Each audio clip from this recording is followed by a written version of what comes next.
Hello friends, welcome to my channel medical lab professionals.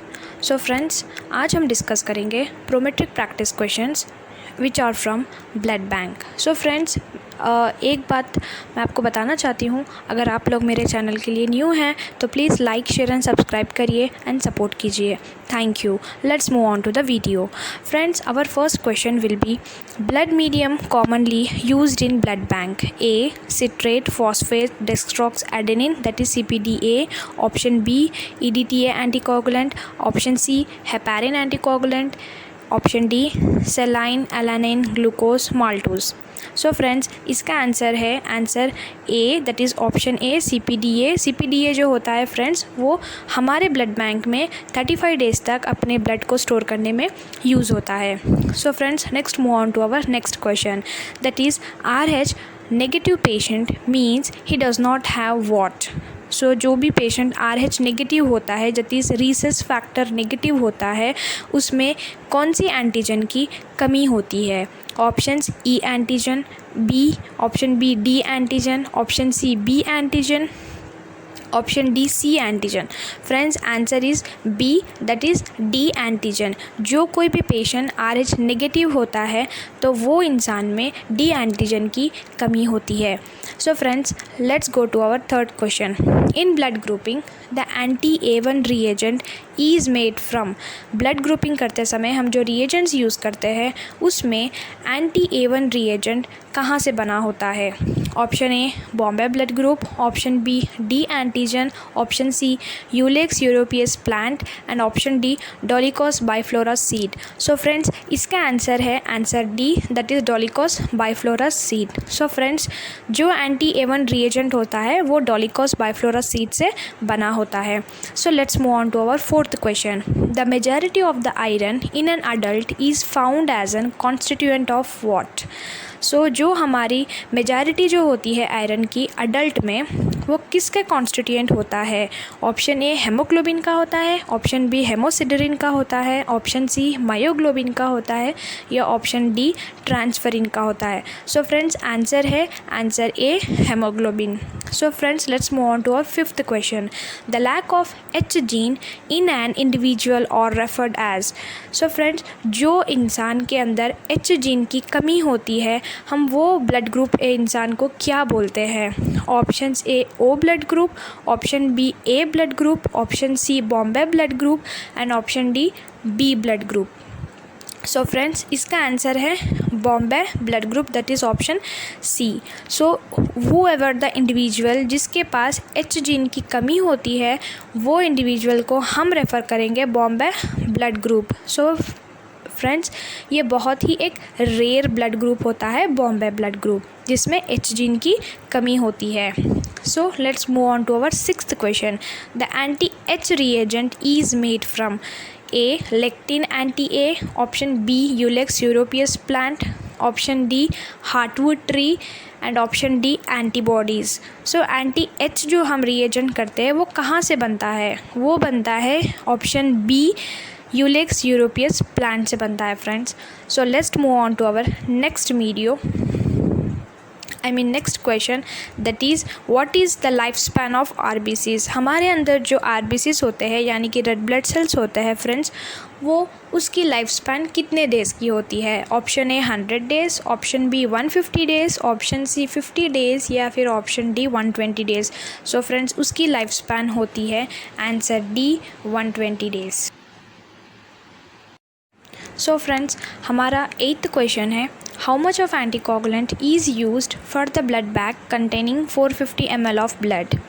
Your options 100 ml, 180 ml, 300 ml, 63 ml. So answer is D, 63 ml of anticoagulant we are using for 450 ml of blood. So friends, our 9th question is, the deglycerolized frozen RBCs can be stored for up to 10 years in the temperature of A. -65 degrees centigrades, option B -18 degrees centigrades, option C -4 degrees centigrades, option D -6 degrees centigrades. So friends, answer है A -65 degrees centigrades. So friends हमारा 10th question है, in the compatibility testing which is a cross matching, उसे हम cross matching भी कह सकते हैं, the major cross match is done by. So friends जैसा कि आपको पता है कंपैटिबिलिटी टेस्टिंग को हम क्रॉस मैचिंग भी बोल सकते हैं। एंड क्रॉस मैचिंग जो होता है वो दो तरीके का होता है, एक मेजर होता है, एक माइनर होता है। तो यहाँ पर हमारे 10th क्वेश्चन में हम पूछ रहे हैं कि मेजर क्रॉस मैचिंग में किस बीच में होता है। Option A patient cells and patient serum, option B donor cell and recipient serum, option C recipient serum and donor cell, and option D patient serum and patient cells. So friends the correct answer is donor cells and recipient का serum हम इसे लेते हैं major cross match में। Okay friends, so हमारा 11th question होता है, hemolytic diseases of the newborn, that is which we will call as HDN, is also referred as। hemolytic disease of the newborn को हम और एक नाम से भी बोल सकते हैं, वो क्या है? आपके ऑप्शंस है autoimmune haemolytic anaemia, option B jaundice, option C erythroblastosis fetalis and option D hyperbilirubinaemia. So friends इसका सही आंसर है erythroblastosis fetalis. So friends, question number 12. Anti-human immunoglobulin is option A Coombs reagent, option B anti-AB that is anti-antibody, option C IgG that is immunoglobulin G, या फिर D all the ABO. So friends इसका answer है all the ABO. एक anti human immunoglobulin जो होता है वो एक क्रूम्स रिएजेंट भी होता है, उसको anti-AB that is एंटीबॉडी भी बोलते हैं, एंड इम्यूनोग्लोबिन G भी होता है।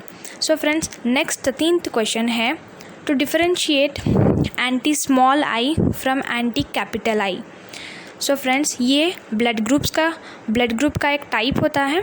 सो एंटी स्मॉल आई से एंटी कैपिटल आई को डिफरेंशिएट किस तरीके से कर सकते हैं? Option A A1 cells, option B A2 cells, option C cord cells, या फिर D none of the above. So friends answer है cord cells. By using cord cells we can differentiate anti small I from anti capital I. So next move on to our next question, that is 14th question friends. The fresh frozen plasma that is FFP can be stored at the temperature -18 degree centigrade पर। Fresh frozen plasma जो होता है friends उसको हम store कर सकते हैं एक -18 डिग्री सेंटीग्रेड्स के लिए कितने टाइम तक? आपके ऑप्शन है 1 ईयर, 5 ईयर, 10 ईयर या फिर 2 ईयर। सो फ्रेंड्स इसका सही आंसर है we can store fresh frozen plasma for 1 year. Okay friends, so friends हमारा नेक्स्ट क्वेश्चन है that is 15th question. So prior to blood collection, the intended vein puncture site must be cleaned with a scrub solution containing what? Your options: A hypochlorite, B isopropyl alcohol, C 10% acetone, and D PVP iodine.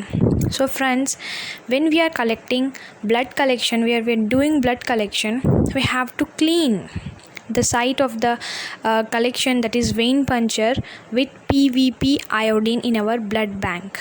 Okay, so our next question is 16th question.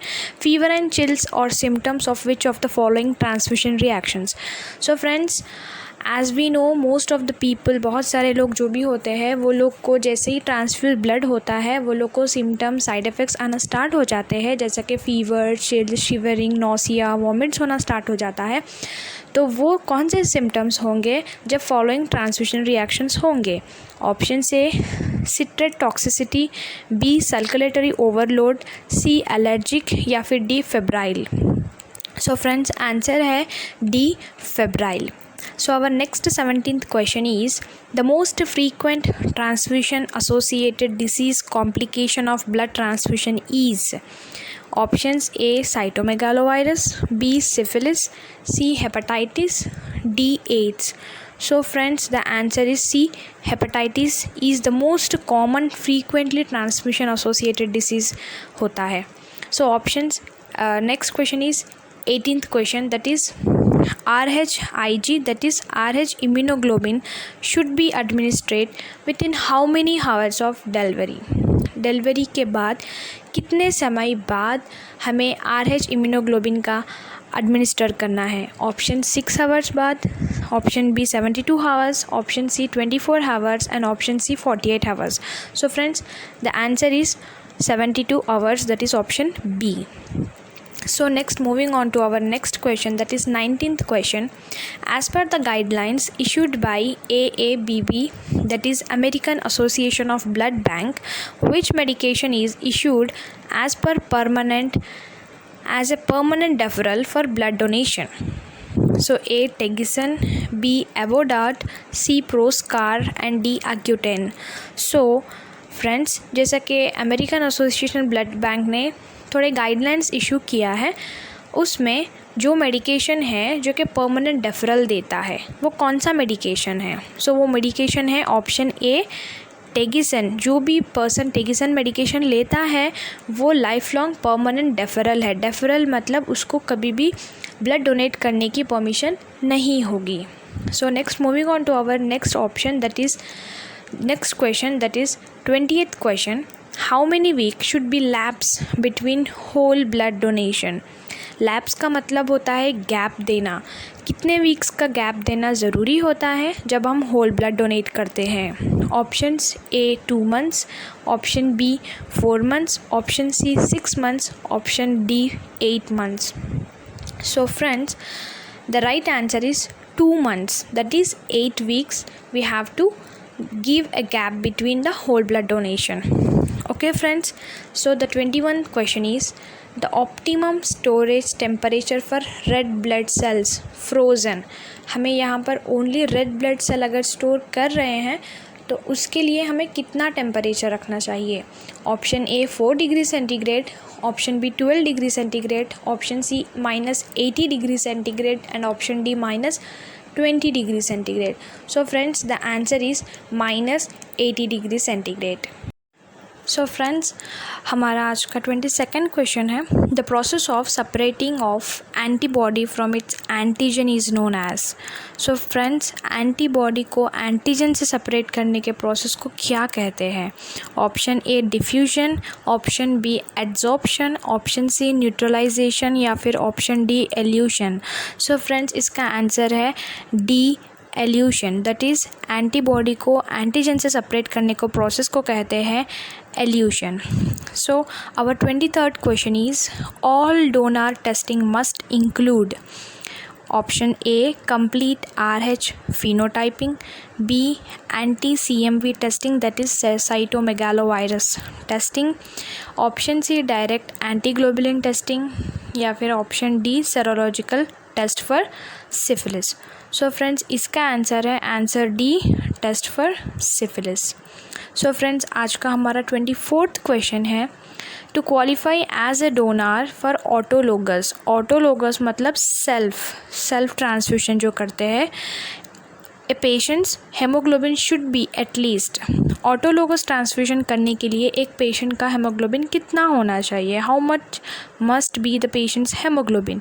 Option A 8 grams per DL, option B 11 grams per DL, option C 13 grams per DL and option D 15 grams per DL. So friends, इसका answer है answer C, that is option C 13 grams per DL. So friends, आज का हमारा 25th question है, the test that is currently use to detect donor who are infected with AIDS virus. So options है, option A anti HBC, option B anti HIV 1 and 2, option C HBS AG, option D ALT. So friends, your answer is answer anti HIV. So AIDS virus को detect करने के लिए एक donor के infected person अगर वो होता है तो उसको डिटेक्ट करने के लिए हम देखते हैं anti HIV 1 and HIV 2. Okay friends, so ये थे आज के हमारे 25 questions from practice questions from blood bank. Friends, और भी क्वेश्चन हम नेक्स्ट वीडियो में अपलोड करते रहेंगे. जब तक के लिए हमारे चैनल को लाइक, शेयर एंड सब्सक्राइब करिए. Thank you friends.